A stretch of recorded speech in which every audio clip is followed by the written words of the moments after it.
If you're having trouble with step-ups, any of the variations, don't be frustrated. It's a deceptively challenging exercise when it's done correctly. So I've had lots of people tell me this is not a very difficult exercise, but chances are you're not doing it right. If you're doing it correctly, there's a lot that goes into these. Step-ups cover a wide range of exercises, from Peterson and Poliquin step-ups to low box step-ups to high box step-ups and even triple jumper step-ups. So there's a range of exercises that fall into this category, but the principles for all of them apply, okay? And those principles involve learning how to find stability through your foot and through your hip, what I like to call part of your lumbopelvic hip complex, this area here that I consider part of the core. So having good core control in single leg stance is paramount. And the levels of control and stability, and that balance piece, comes from those two areas first and foremost. So now, let's talk about the foot, okay? The foot needs to make adequate contact with a flat, stable surface. So number one, you shouldn't be trying to do this exercise with really soft-soled, cushy shoes, the kind that you would walk for long distance in or run for long distance in, because those are meant to absorb shock, but those types of footwear really remove you from the ground you're working on. So try working in bare feet. Now, if you're someone, on the other hand, who has fallen arches or bunions, you're going to struggle to work in bare feet by virtue of the foot anatomy. So if you're in that category, I recommend you see a foot specialist to get corrective strategies for the foot, as well as appropriate fitting footwear for the purpose of doing these exercises. Okay, so now the foot should be fully on the surface. So if you're on a step, the heel shouldn't be off. Okay, you want good contact through the ball of the foot and the heel. And you want to think about splaying those toes, okay, as best you can. And sometimes if you're not good at that, you can lean over and do it manually, okay? Now, you don't want to scrunch the toe, but you do want to find your arch and sort of lift it, activate that foot. Often we're very lazy through the foot and the foot just collapses inward because our arch is not strong. And you can feel yourself drawing the foot into a shorter length position. It's called a short foot exercise. You can just kind of make it shorter by lifting your arch. Sometimes that's really tough for some people, but the other thing you want to think about is where your weight is distributed on the foot. So through the ball of the foot, through the heel, but also on the outer margin of the bottom of your foot, okay? So you shouldn't be collapsing inward. That's a lot of information about the foot, but it starts there. Without stability there, you won't find stability when you then load that leg or the weight onto that leg. So it begins in the foot. Now, the other thing you want to think about is that hip, pelvis, low spine zone. Okay, so in the back, the bottom of your spine meets your pelvis in an inverted T. Okay, now what happens when people have very weak muscles of the hip area and the pelvis is that when they load the weight onto one leg, they can see this sort of drop of the unsupported leg. That's simply reflecting a weakness of some of these muscles in the hip, namely the glute medius is often a culprit. So you want to work with level hips to kind of strengthen that complex there. So, and this will help keep the spine on pelvis in that inverted T. If you're unstable through this area, you're putting a lot of lateral repeated stress on the low spine when you walk and when you run. And so people will often complain of low back pain if they have weak hips, right? So we're going to try and correct all that. It's a tall order. So before you even step on a step, okay, you're going to simply work on the ground. You're going to practice positioning the foot, activating that arch, thinking about the distribution of weight in the foot. You're going to think about keeping your hips nice and level. And then without even lifting that leg off the ground, you simply want to think about transferring the majority of your body weight onto that front leg. Choose the leg you think is weaker, so you have the most energy starting out, and you're gonna do little dips like so.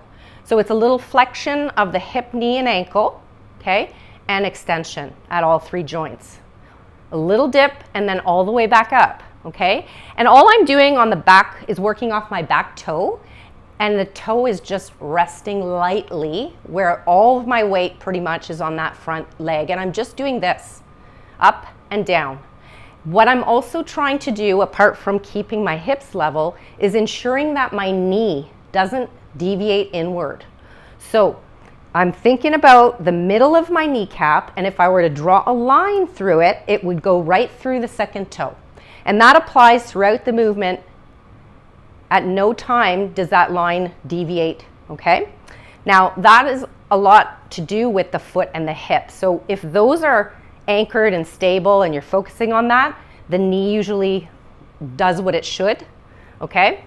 But it's sometimes helpful as a cue to think about kneecap a little bit to the outside. Okay, with all that in mind, you're beginning with this. Then when you feel like you have better control and stability, work beside a wall, touch the wall, don't lean on it or grab hold, and you can lift that back leg and do the same little mini squat off that one leg with the back leg floating off the ground, okay? Then progress to no touching, okay? We're doing this without the support of anything around us, and we're simply doing up and down. And I want to emphasize that you should come all the way up and then go into a quarter squat, okay, on one leg. Level hips, okay? Only then, when that feels doable, will you then go to a low step. And by low, I mean really lower than an average stair height. So for many people, there are 2 problems with using the stairwell. One is that the depth of the step doesn't accommodate their longer foot, and that's not ideal. The second problem is that for many people, that's just too high to start with. So if you can get your hands on one of these old school aerobic steps, they have risers. If you remove them all, they sit about 4 inches off the ground, which is a good way to start. And again, when you first start this, you may need to set up beside a wall or even have a pole. And you don't want to death grip anything. You just want to use it for light touch support. And what you're going to do, I'll show you from the front. Again, your entire foot has to make contact with the surface or it's unstable. So no part of the foot should be off of the step. Make sure the foot is well anchored. I want you to lean into that front foot so that your body weight goes to the front leg and you're effectively lifting your body up with the strength of the front leg and then lowering back to the ground under control. So a couple things I see go wrong with this. One, people do what they do to climb the stairs, which is pretty much push off that back foot. To avoid that, you're going to do something for me. You're going to flex the back ankle. And you're going to keep it flexed so that you cannot push off of the back foot. Notice my ankle. I'm simply dropping down and touching my foot to the ground and coming back up. I never rock back and put my weight into that back foot. Sometimes people coach the step up that way. I want to emphasize what's going on with the front leg. So I want your weight to stay on that stepping leg, the front foot. And I want you to think level hips, nice tall posture, shoulders down and back, proud chest, and then lean in, flex the back ankle, up, and control down. Up, control down, okay? Now, the other thing that I commonly see done is you come up and then you drop. So not only is the weight going back, but you're allowing gravity to really complete the movement for you. You want to make sure that you're controlling both the ascent and the descent. It's very controlled and deliberate, okay? So from the front, with my other leg, hands on my hips help me feel whether or not they're staying level. And I can look down. I want to see my foot. I want to make sure I have a visual on that big toe. My knee is not falling inward. And up and down. Up and down. Okay, and of course you can add weight to this, but only when you feel really in control of that. To use a higher step is a different exercise. It starts to become a high box step up when your knee approximates the level of your hip, and when the knee is higher than the hip, it's a triple jumper step up. And those are very advanced. You want to get good at this. Occasionally I will have people do a side low box step up, in which case the feet are side by side and you're doing a step up in this way. And you'll see variations like this throughout your program. So I hope you found this video helpful. Always make sure you're working at your own personal level so that you're maximizing what you're getting out of the exercise.